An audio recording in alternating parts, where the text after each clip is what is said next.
On ne s'en rend pas toujours compte, mais certains des métiers les plus importants pour notre avenir sont en train de se transformer, là, juste sous nos yeux. Et celui de technicien en confort climatique en est un parfait exemple. C'est une évolution qui change notre façon de penser l'habitat de demain. C'est vraiment la grande question. Le monde bouge, le climat change, est-ce que nos emplois suivent? Eh bien pour certains métiers, la réponse est oui. Ils ne font pas que s'adapter, ils se réinventent complètement. Ils deviennent de vrais piliers de notre futur. Il faut dire que depuis une dizaine d'années, le secteur du bâtiment et du génie climatique est secoué par des changements profonds, que ce soit au niveau technologique ou sociétal. C'est une véritable mue qui est en cours. Alors, qu'est-ce qui pousse ce changement? Eh bien, c'est un mélange de plusieurs forces puissantes. On a des réglementations énergétiques de plus en plus strictes. On a la montée en puissance des énergies renouvelables, l'arrivée du numérique, et puis, bien sûr, une attention toute particulière portée à la qualité de l'air qu'on respire à l'intérieur. Tout ça, ça crée une demande pour un nouveau type de professionnel, beaucoup plus polyvalent et qualifié.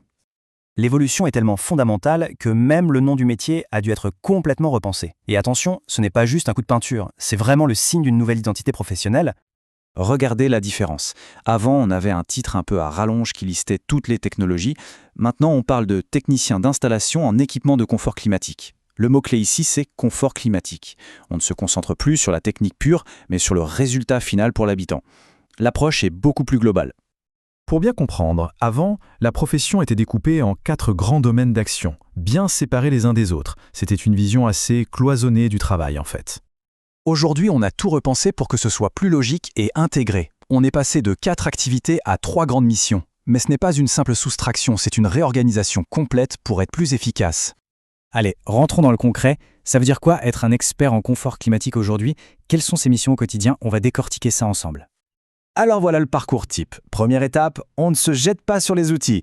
On analyse les plans, on s'adapte à la réalité du chantier, on organise. C'est un vrai travail de préparation. Ensuite, bien sûr, on passe à l'installation des systèmes de chauffage, de ventilation. Et enfin, troisième étape, on se concentre sur la mise en service des équipements les plus modernes, comme les pompes à chaleur. Le technicien n'est plus un simple exécutant, il pilote vraiment son chantier. Et forcément, qui dit nouvelle mission, dit nouvelles compétences. On est très loin du cliché du métier purement manuel. Aujourd'hui, ce poste demande un mélange de savoir-faire vraiment sophistiqué et très varié. D'ailleurs, ce schéma officiel l'illustre parfaitement. On voit bien les 3 grandes activités qui sont en fait soutenues par 8 compétences professionnelles bien précises. C'est la preuve que le métier est maintenant construit sur une base de compétences solides et de haut niveau. Prenons un exemple concret, le dossier technique d'exécution, ou DTE. C'est un peu le plan de bataille du chantier. Et le rôle du technicien moderne, ce n'est plus seulement de le suivre à la lettre, mais de savoir l'analyser, l'adapter et même de le corriger si besoin. Ça montre bien qu'il devient un véritable référent technique. Donc au final, le point crucial, c'est cette polyvalence. Ce professionnel doit être un peu un couteau suisse, capable d'analyser des plans, de gérer un projet, de maîtriser le geste technique parfait et aussi de bien communiquer avec le client. C'est ce mélange qui fait toute la valeur de ce nouveau profil. D'accord, le métier change, c'est intéressant. Mais en quoi est-ce que ça nous concerne tous, même si on n'est pas du tout dans ce secteur? Eh bien c'est simple. Ces techniciens sont en première ligne de la transition énergétique. Ce sont eux, sur le terrain, qui transforment les grands plans en réalité. Sans des professionnels qualifiés pour installer correctement les pompes à chaleur, les nouvelles ventilations, les plus belles stratégies écologiques restent juste du papier. D'ailleurs, cette citation tirée du document officiel qui encadre la profession le dit très bien. Les entreprises ont besoin de gens compétents et polyvalents pour installer des équipements de pointe. Ça montre à quel point les enjeux sont élevés et le niveau d'exigence a grimpé.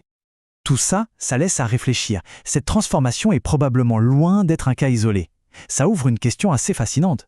Quels autres métiers, tout aussi essentiels, sont en train de se réinventer en silence pour préparer le monde de demain?